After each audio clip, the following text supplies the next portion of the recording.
siapa di balik ini, artinya siapa pemodal, siapa bandar, siapa yang membiayai ini siapa? Mahasiswa kan nggak punya uang. Ya, mahasiswa memang tidak punya uang. Kami memang tidak punya uang, tapi kami punya kreativitas.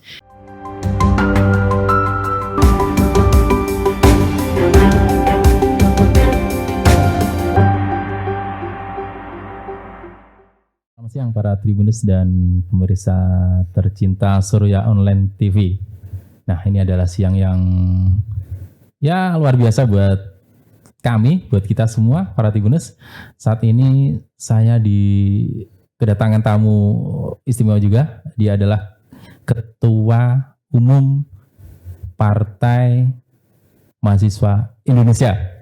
Oke. Mas Eko Pratama. Ini adalah mahasiswa dari Surabaya. Ya, Universitas Wijaya Kusuma Surabaya. Ya, selamat datang di kami, Mas. Oke. Terima kasih Mas sudah diundang. Oke, apa kabar?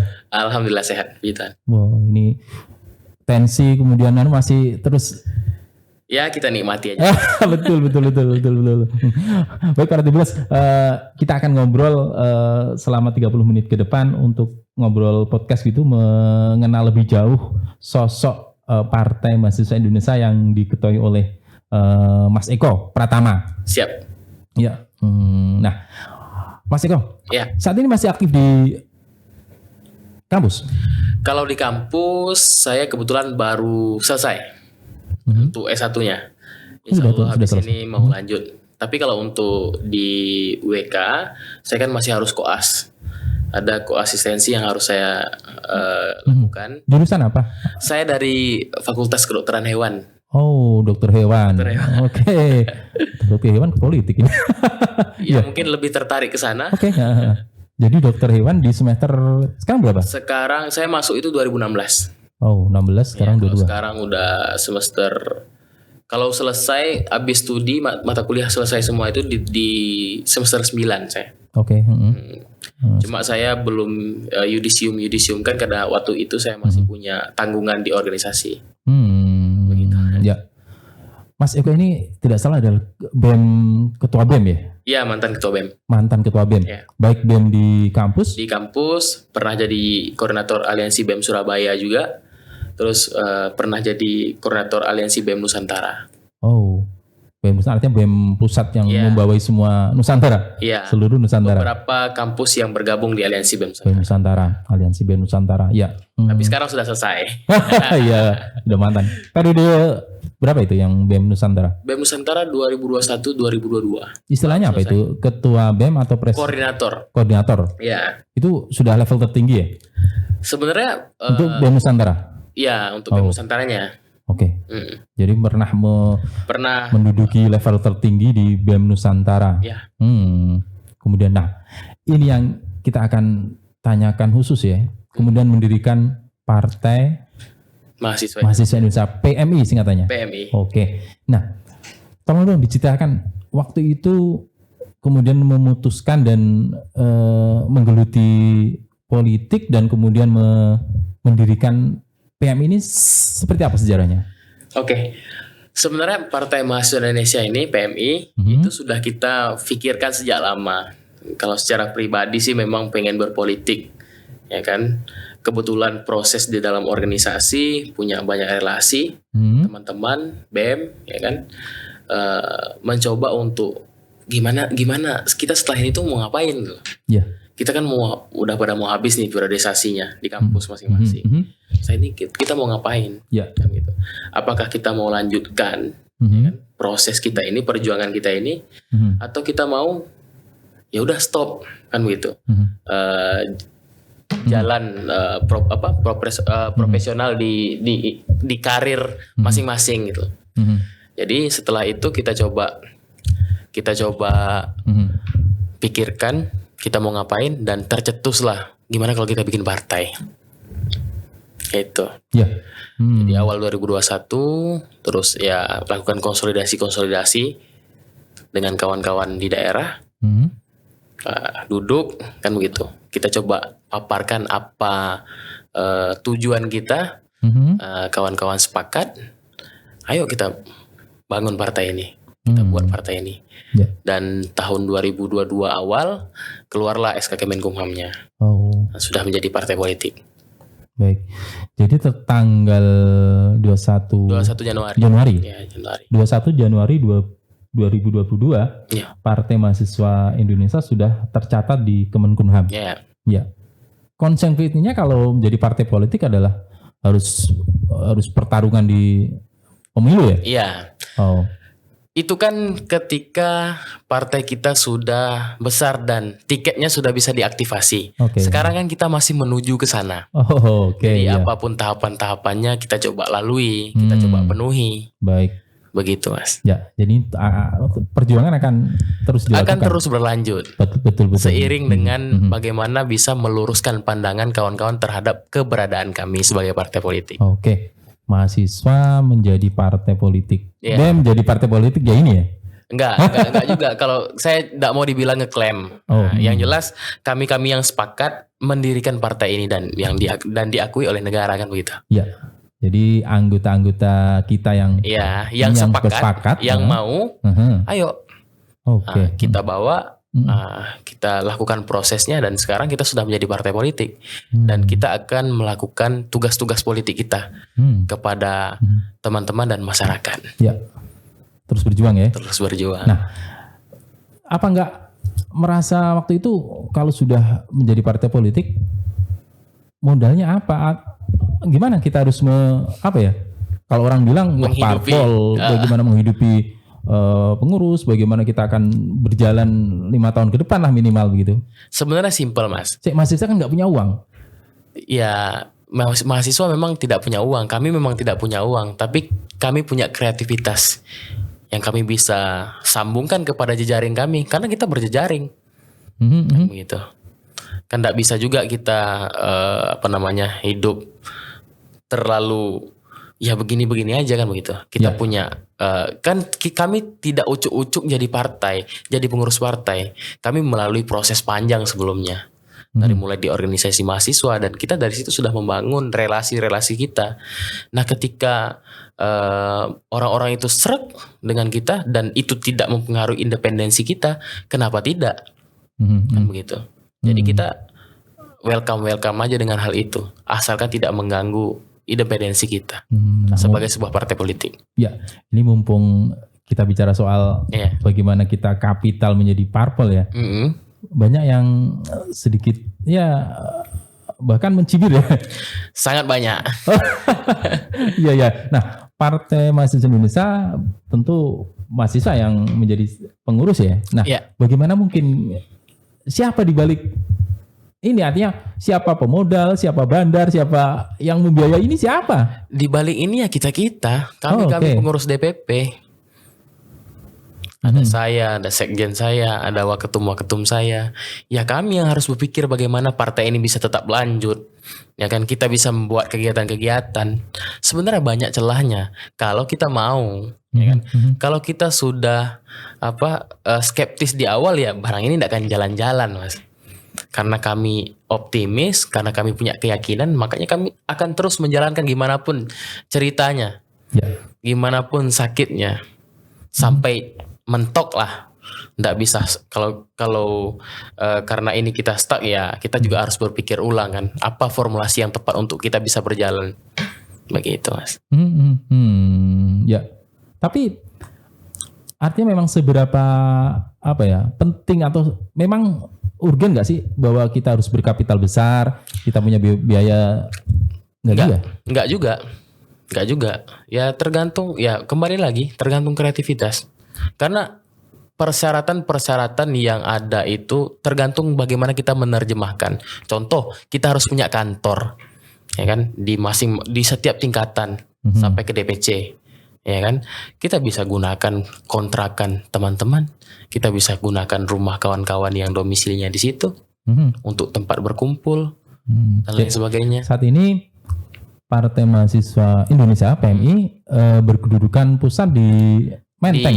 Di Cikini. Wow, di Cikini. Di Cikini. Itu wilayah elit loh. Ya, wilayahnya wilayah elit, tapi kantor kami kecil kok Mas. Gitu. Oh, Ya kamu cukup lah untuk berkumpul oh, di mana? Kantornya di sebuah rumah Di- kontrakan di mana? di ruko. Oh, sewa ruko. Ya ruko. Itu patungan pada maksudnya untuk Ya, kami yang pengurus DPP, yang awal-awal, yang berpikir untuk membangun ini, kami yang patungan. wow. Sewa ruko berapa gitu? Enggak mahal lah Mas.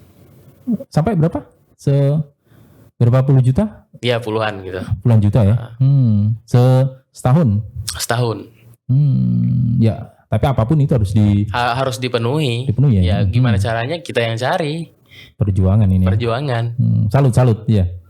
Salut.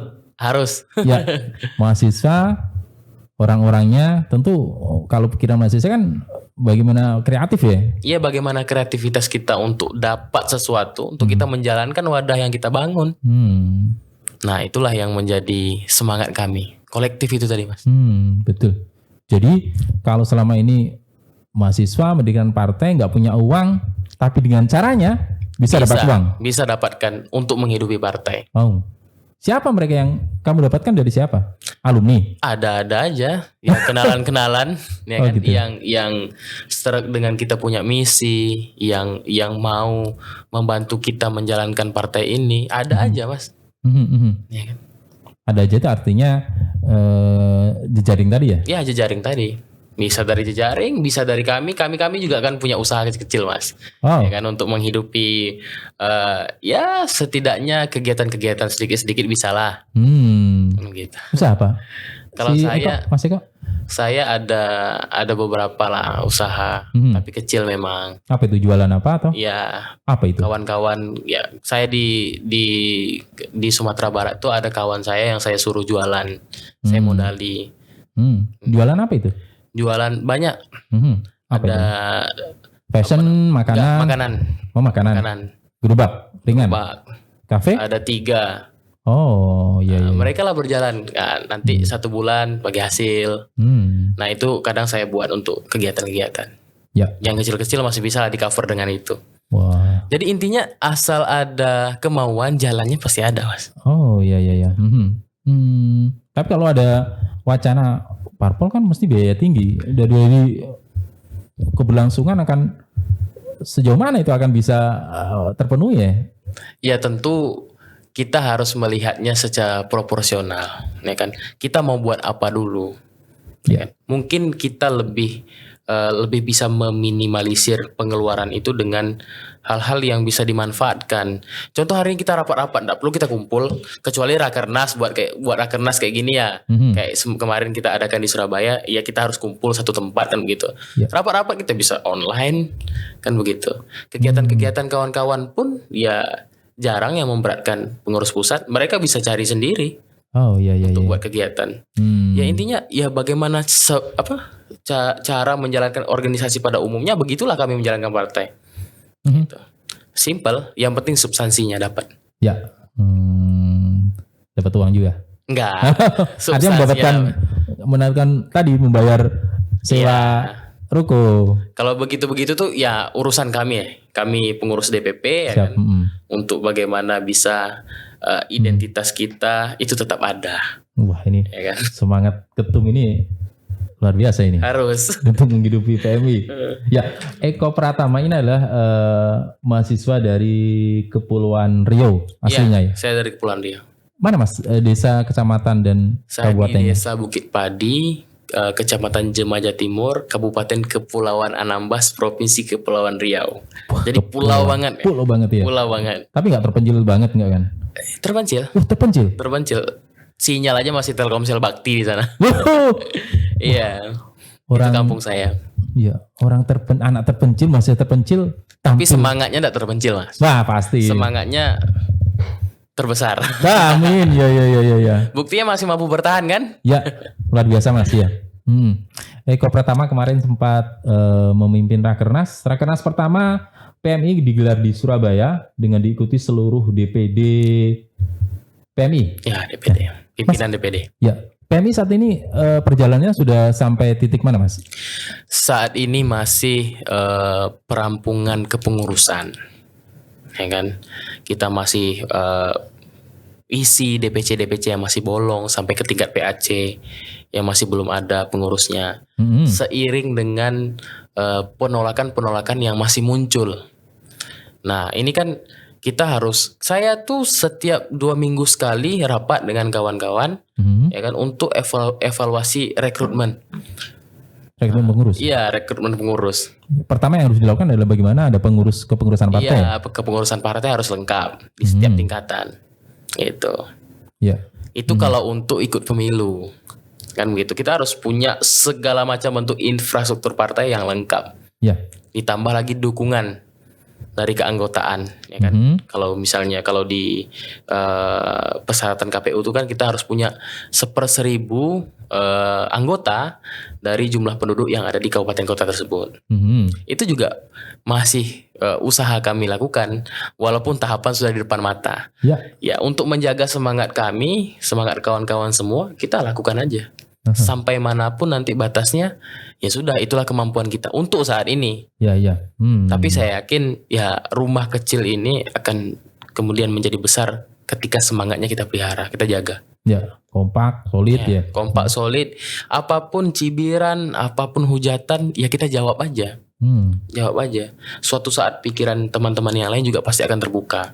Kita butuh suara yang kita bawa sendiri, bukan kita titipkan. Kita sebentar lagi mau menghadapi bonus demografi, Mas, 2045. Ya kan? Kita yang akan 2045. 2045. Oh. Nah, 2045 nanti kita akan hadapi bonus demografi. Itu masa-masanya kita yang sekarang berproses.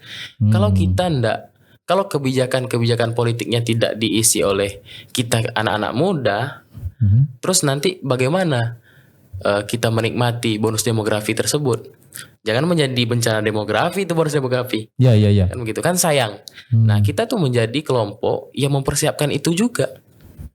Dari segi aware terhadap kebijakan-kebijakan yang dibuat, terkhusus untuk kelompok kita mahasiswa dan anak muda. Ya. Nah, kalau itu bonus demografi sehingga Anda bersama teman-teman langsung mengambil keputusan. Kami tidak lagi di partai mahasiswa, kan di kita juga ada regenerasinya. Nggak mungkin nanti saya aja terus. Betul. Kan begitu. Artinya kedepannya ini semangatnya adalah PM ini akan membeli. Kita akan sambut bonus demografi itu ya dengan sesuatu yang positif, termasuk dengan mendirikan partai ini. Oke. Anak muda ya sasarannya. Anak muda. Mahasiswa. Pelajar yang sudah punya hak pilih. Ya, yang sudah punya hak pilih. Kalau untuk belajar siapapun bisa belajar. Ya kan? Untuk berjuang siapapun bisa berjuang dalam kepengurusan ya mahasiswa. Oke. Gitu. Nah, kalau itu kemudian menjadi partai politik begitu, apa? Goalsnya? Iya. Enggak, kalau parpol artinya kan nanti goalnya apa, kemudian muaranya akan sampai di mana gitu. Sudah ada gambaran gitu? Ya sudah. Kalau untuk PMI sekarang kita akan jadikan partai ini partai kader. Yang bergabung ya kan, kita akan rutin mengadakan sekolah politik. Kita akan undang politisi-politisi senior, ya kan, politisi-politisi muda yang sekarang bersinar, ya kan, pengamat-pengamat politik. Kawan-kawan yang sekarang yang di atas lah, kan begitu, untuk bagaimana mengisi ruang-ruang pikiran kader kami. Kita akan rutin mengadakan itu. Oke. Dari partai lain nggak apa-apa? Nggak apa-apa. Kita belajar kan bisa di mana aja. Yang penting nanti ketika keputusan politik partai kita muncul itu berasal dari kita. Belajar kan bisa di mana aja, Mas. Oh betul. Nah. PMI artinya partai ini 24 masih belum DPD sudah terbentuk. Sudah. Artinya kepengurusan di tingkat provinsi sudah terbentuk. Sudah tuntas. Sudah. 34 DPD. Sementara di DPC kita berapa? Untuk DPC kita baru kemarin waktu kumpul Rakernas baru mencapai angka kurang lebih 200. Sementara 200 sementara DPC kita mestinya sampai berapa? Harusnya kan kita ada 514 kabupaten kota. Wow, 500 sementara sudah hampir separuh lah ya. Hampir separuh, masih jauh lah. Masih jauh ya. Tapi akan terus kita produksi pengurus. Akan terus kita bentuk sampai ke tingkatan terbawah. Jadi kita jalan aja dulu. Begitu Mas. Yang paling susah itu apa? Yang paling susah itu secara administrasi, karena mahasiswa itu kebanyakan perantau. Kan kalau misalnya parpol harus sesuai domisili. Jadi si pengurus itu harus sesuai misalnya dengan dia domisilinya.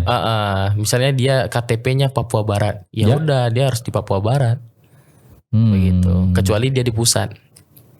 Untuk kepengurusan pusat, dari manapun bisa. Nah itu kesulitannya kalau di partai. Terus dari Kepri bisa ke pusat ya? Iya, kalau ke pusat dari mana aja bisa. Mana aja. Tapi kalau untuk daerah sesuai dengan domisilinya masing-masing. Kalau DPD sesuai dengan ya sesuai. DPC yang mungkin kesulitan ya? Iya, DPC yang agak kesulitan. Oh betul. Sampai nanti ke tingkat PAC, kecamatan. Kesulitannya karena menolak, nggak mau, enggan, atau karena faktor administrasi nih? Itu faktor utamanya sebenarnya adalah soal pemahaman. Soal ya mungkin kita masih dianggap sebagai ancaman oleh gerakan mahasiswa. Padahal tidak ada niat untuk mengancam gerakan mahasiswa, mengkooptasi gerakan mahasiswa itu tidak ada sama sekali niat kami ke sana. Niat kami yang pertama, kita mau meningkatkan partisipasi anak muda dalam politik, utamanya mahasiswa yang notabene mereka hidup dalam ruang pendidikan gitu. Ruang yang baik. Kan begitu. Ya. Kita coba bersihkan ruang yang orang anggap kotor gitu. Yaitu politik. Kalau semisalnya partai mahasiswa muncul di negara-negara yang demokrasinya sudah mapan, mungkin tidak seperti ini penolakannya. Tapi karena mungkin munculnya di Indonesia, kan begitu. Orang melihat politik itu adalah sebuah wahana yang menyeramkan, ya makanya ini tujuannya sudah jelek. Gitu. Padahal jauh dalam lubuk hati kami yang paling dalam yang tidak. Ini tidak sama sekali kami berniat seperti itu. Kami hadir itu justru ingin menciptakan banyak kesempatan. Gitu loh. Bagi orang-orang yang bukan siapa-siapa untuk menjadi siapa-siapa, untuk bisa menokohkan dirinya. Sebagai seorang insan politik. Ya, mungkin memang di satu sisi ada pemahaman ya bahwa mahasiswa adalah identik dengan bagaimana dia bersikap kritis, kemudian dia tidak pragmatis, tidak dengan kekuasaan.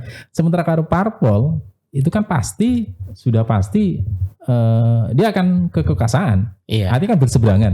Itu bagaimana sama menjawab itu? Itu cerminan daripada apa yang kita lihat sekarang. Nah, maka dari itu perspektif itu yang harus kita rubah. Itu yang selalu kami sampaikan kepada kawan-kawan yang kami ajak bergabung. Sekarang kalau misalnya kita lihat politik itu gelap, ya kan, sebuah wahana yang menyeramkan, terus kita biarkan saja seperti itu, sementara mereka lah, ya kan, yang menjadi penentu daripada kebijakan-kebijakan yang ada di republik ini. Terus selamanya dong kita jadi objek, ya kan? Selamanya kita jadi orang yang menikmati produk yang kita lihat menyeramkan itu, dan tidak ada upaya untuk bagaimana membenahinya. Dari luar sudah mungkin dengan penolakan, ya kan, dengan demonstrasi, dengan kritikan dan lain sebagainya. Dari luar sudah. Tapi kapan kita coba dari dalam? Kalau misalnya memungkinkan, tiket kita bisa kita aktifkan, kita bisa menempatkan kader-kader terbaik di dalam parlemen, entah itu di nasional ataupun daerah, setidaknya itu kan berjalan. Usaha yang cita-cita yang selama ini kita cita-citakan itu berangsur kita eksekusi. Iya. Dengan menjadikan ini institusi partai politik. Karena memang jalannya itu. Ya. Artinya jangan mengecam bahwa itu ada kebobrokan di situ, ya kita harus masuk untuk memperbaiki itu ya. Harusnya begitu. Ya. Dalam pemahaman kami seperti itu. Oke. Nah, ini PMI sudah berdiri. Sudah sah. Kemenkumham. Artinya sudah menjadi kontestan pemilu untuk berikutnya. Kalau itu sudah terpenuhi. Iya, kalau sudah terpenuhi baru bisa jadi salah satu partai politik peserta pemilu. Ya semoga secepatnya kita bisa memenuhi itu. Sekarang ini kan setidaknya keberadaan kita memberikan sinyal kepada orang-orang bahwasanya berpolitik itu bukan hanya untuk satu segmen. Ya kan? Semua segmen bisa untuk berpolitik dan membuat institusi partai politik. Kita jadikan ini rumah perjuangan bersama. Anak-anak muda, mahasiswa yang mau berperan dalam dunia politik secara langsung sebagai politisi. Gitu. Ya. Kalau itu partai mahasiswa, artinya kepengurusan semua harus Mahasiswa. Iya. Mahasiswa ya. Mahasiswa. Ya. Jadi memang di dalam ADRT kami tidak membatasi, tapi dalam proses rekrutmen kan kami pasti lihat dia latar belakangnya apa, siapa kan begitu. Visi misi parpol ini apa? Visi misi partai mahasiswa? Ya. Yang jelas ya menjadikan sebuah partai politik yang inovatif, ya kan, partai politik yang santai, fun, yang berjalan sesuai dengan alam yang kita hari ini hadapi, tapi produknya produk politik. Begitu. Intinya ya yang baik-baik untuk bangsa lah visi kita. Ya.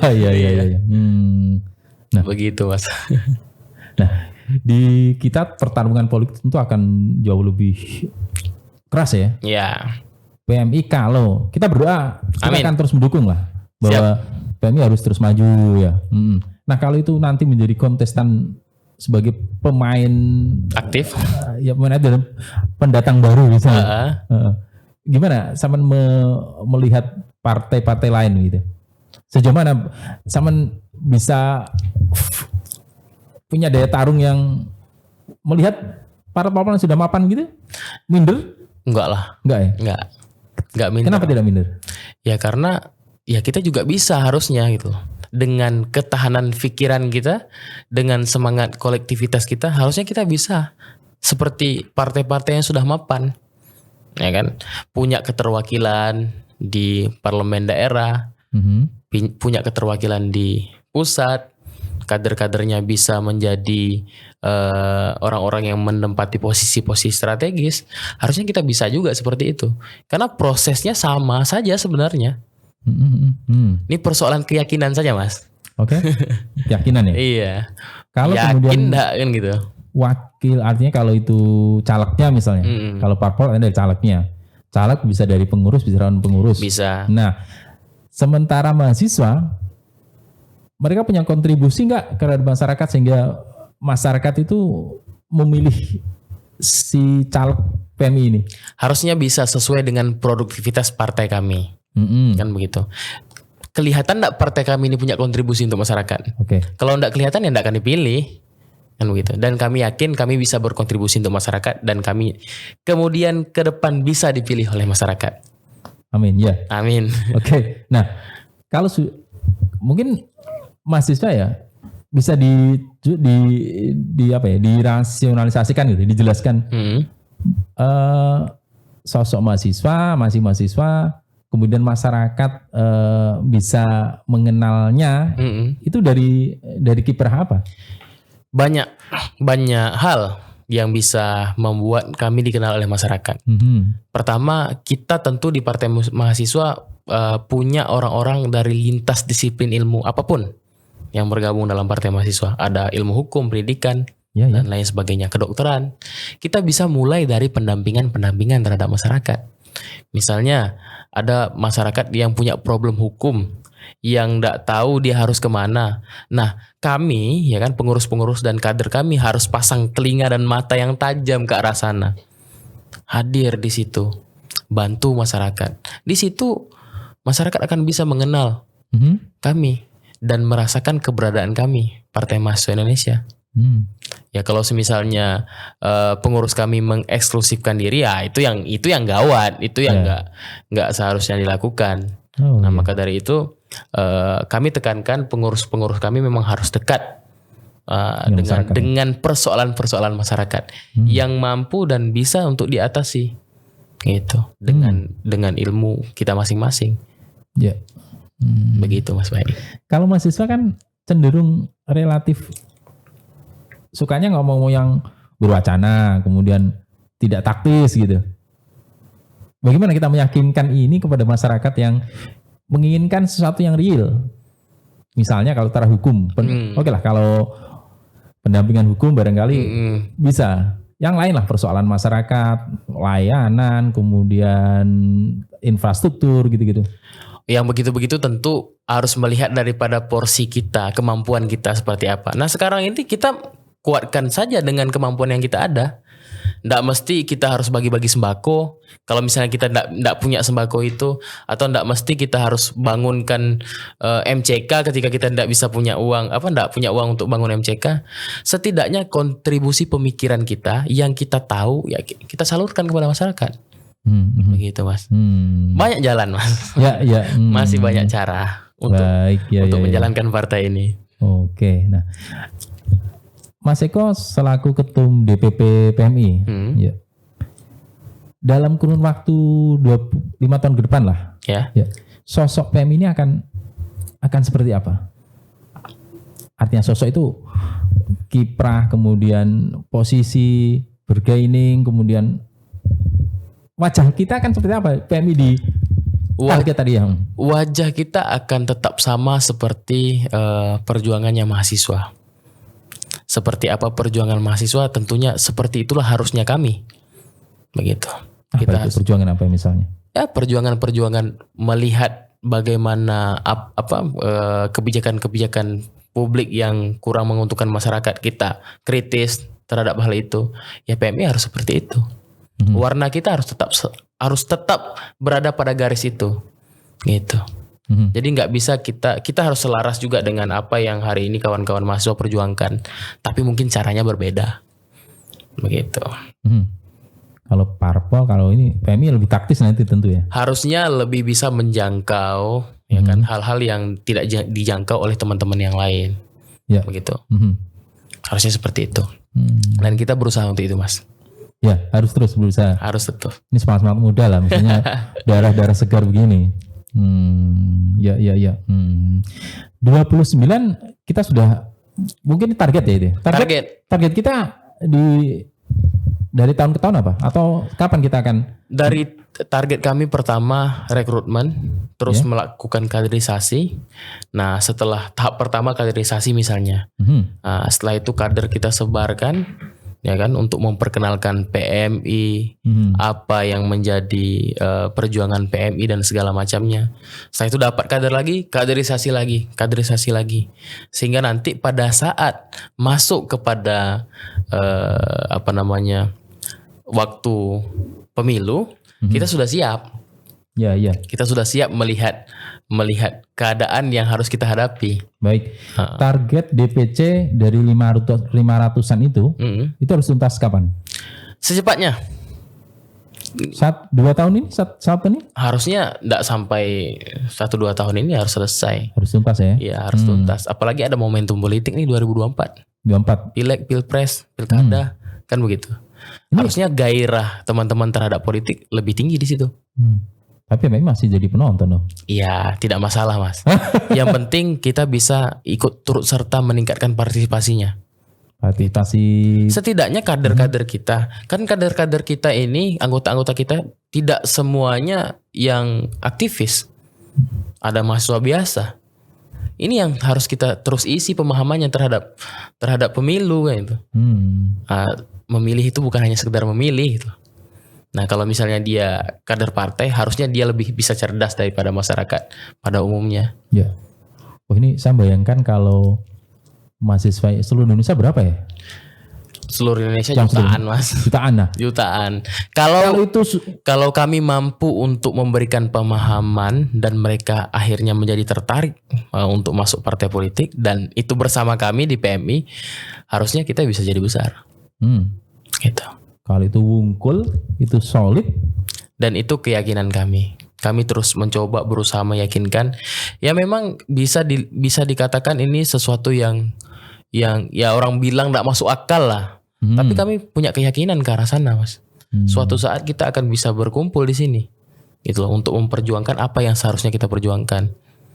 Itu sama jawab dengan apa itu? Untuk meyakinkan bahwa kita akan optimisme itu kita akan bisa raih gitu? Ya kita lihat aja, selama ini kita hanya jadi penonton. Ya kan? Nanti si PMI akan bagaimana? Pengurusnya? Harusnya ketika kita sudah bisa menjadi pemain aktif, ya kan? Suara-suara yang harusnya kita sampaikan itu kita bawa sendiri. Gitu loh. kader-kader yang selama ini mungkin di partai-partai besar, selama ini dia mengantri, nggak dapat antrian untuk menjadi calon legislatif. Tapi di PMI orang-orang yang punya kapasitas seperti itu kita dahulukan. Selain kader, kita dahulukan orang-orang yang punya kapasitas tapi dia tidak punya banyak kesempatan. Gitu. Jadi akan menangkap potensi mahasiswa yang dia memang secara passion di politik, di BEM gitu. Silahkan gabung di PMI. Silahkan gabung di PMI, dan kami mengharapkan hal itu sebenarnya. Untuk kawan-kawan juga terbuka bahwasanya kehadiran kami ini adalah sebagai opsi bukan ancaman. Tidak sama sekali kami ancaman kepada partai lain maksudnya. Ancaman kepada gerakan mahasiswa. Gerakan mahasiswa, sorry. Karena tidak ada korelasinya ancaman seperti apa yang akan kami berikan. Nggak ada. Kan kami partai politik kan sama seperti organisasi. Cuma bedanya ketika memang dia sudah bisa aktif sebagai partai politik peserta pemilu, dia bisa ikut pemilu. Dia bisa ikut dipilih kan begitu. Nah, ini dia ya. Jadi mahasiswa yang punya potensi di daerah masing-masing silahkan gabung di PMI, tidak perlu tiket berkepanjangan, waiting list di parpel lain misalnya. Betul. Di PMI bisa cepat. Bisa cepat. Asalkan ikut membangun kan begitu. Ikut membangun PMI bersama-sama kawan-kawan pengurus yang lain dan terpilih. Kan begitu. Harapannya memang itu. Sehingga ya kan kita bisa menjadikan kawan-kawan yang berpotensi di daerah masing-masing tapi tidak punya kesempatan itu bisa jadi orang, bisa jadi tokoh politik di daerahnya masing-masing melalui PMI. Kalau terpilih. Dan harus terpilih. Amin, harus terpilih. Nah, ini terakhir ini ya. Di tengah-tengah posisi pemilih yang pragmatis, ini kan sudah bukan lagi inilah tugas PMI untuk bilang bagaimana menjawab fenomena itu. Ya harusnya dengan ketahanan pikiran kita harus lebih mampu menjawab karena kita punya lebih punya banyak waktu kan begitu. Kalau seperti kebiasaan yang sudah kita hadapi kan kita mau taktis saja nih, siram untuk dapat suara kan begitu. Nah, yang kita juga jangan seperti itu, sama aja dong dengan apa yang sudah ada. Kalau PMI seperti itu, itulah yang menjadi tantangan dan tugas PMI. Dengan cara apa itu yang sosialisasi, memberikan pemahaman, door to door, itu yang harusnya PMI lakukan, dan itulah salah satu tujuan mulianya PMI untuk meningkatkan partisipasi pemilih, terutama di kalangan pemilih pemula, ya kan, mahasiswa, pelajar kelas 3 SMA yang sudah punya KTP, kan begitu. Intinya pemilih pemula lah yang jumlahnya 70 sampai 100 juta itu. Ya kan? Itulah tugas PMI meyakinkan bahwasanya kalau kita pragmatis dalam memilih, ya seperti apa yang kita hadapi hari inilah yang terjadi, kan begitu. Bukan orang-orang yang pada porsinya menduduki posisi-posisi strategis di Republik ini. Karena kita juga kan, karena kita memilih untuk pragmatis.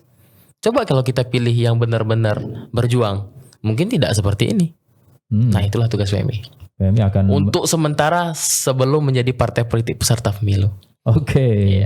Setidaknya kita tidak berhenti, tidak diam. Kita tetap terus bergerak. Nah, teman-teman pengurus yang sini sudah ada ya? Itu mereka melakukan apa? Sekarang mereka masih melakukan rekrutmen untuk anggota-anggota. Tapi untuk menjawab itu turun juga? Turun. Apapun isu-isu miring soal PMI ya mereka turun. Kalau Mas Eko sendiri sudah turun ke masyarakat apa misalnya? Ya, saya sudah turun ke masyarakat juga. Apa? Dalam konteks apa atau dalam masalah apa gitu? Pernah? Ya, banyak. Salah satunya persoalan fenomenal yang paling menurut Mas Eko sangat berarti buat masyarakat apa?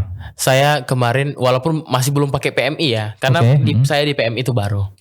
Kemarin soal kuota kuota solar untuk nelayan, ya kan? Masuk di salah satu daerah itu harusnya sekian ton. Saya tidak bisa sebutkan daerahnya. Harusnya sekitar 80 ton, tapi yang beredar di SPBN-nya SPBU khusus nelayan itu cuma 40 ton. Setengahnya dialihkan lagi ke pihak ketiga dan kemudian dijual dengan harga non subsidi. Saya pernah temukan itu dan saya kawal. Masih kawal di situ. Saya kawal. Saya sampaikan sama pimpinan-pimpinan di situ. Oke. Saya sempat bersurat juga ya kan, kepada ya waktu itu masih masih proses, masih dengan organisasi ya. Nah, banyak sebenarnya yang bisa dilakukan dan sudah dilakukan. Tinggal sekarang kita melakukannya dengan institusi partai politik. Nah, ini yang mau kita terjemahkan. Ya. Gitu, Mas. Oh iya. Ini target adalah harus menjadi kontestan pemilu. Harus. Ya. Harus masih menjadi berjalan, masih berjuang, pemilu. masih berjuang untuk kelengkapan ya administrasi, kepengurusan ya. Ya. Ya. Tapi 29 insya Allah sudah harus bisa. Harusnya sudah. Dengan sekarang aja kita sudah punya 200 DPC, ya kan, dengan flow yang masih terus tinggi, bahkan banyak masih penolakan, cibiran-cibiran, tapi caci maki juga. Iya, caci maki, tapi kita masih bisa segini gitu loh. Ya.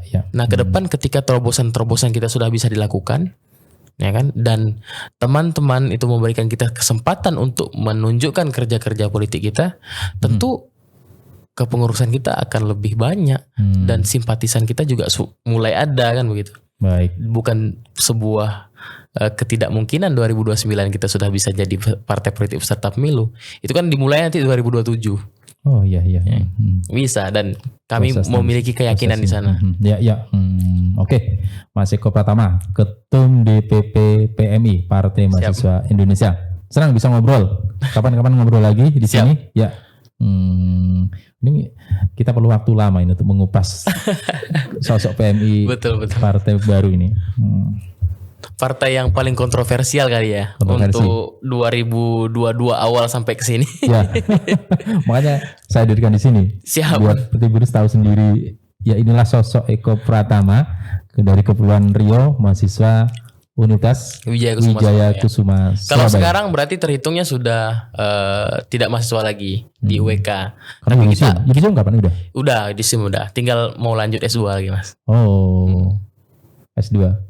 Kedokteran hewan sekarang? Sepertinya saya mau mendalami soal politik lah. Oh, kita mau ya, kita biar tidak linear aja. Linear lah, ya betul. Baik, kalau gitu Pak Tribuners dan pemirsa Surya Online TV, senang sekali sudah bersama kami dan kita akan ketemu lagi di podcast berikutnya. Sampai jumpa dan terima kasih.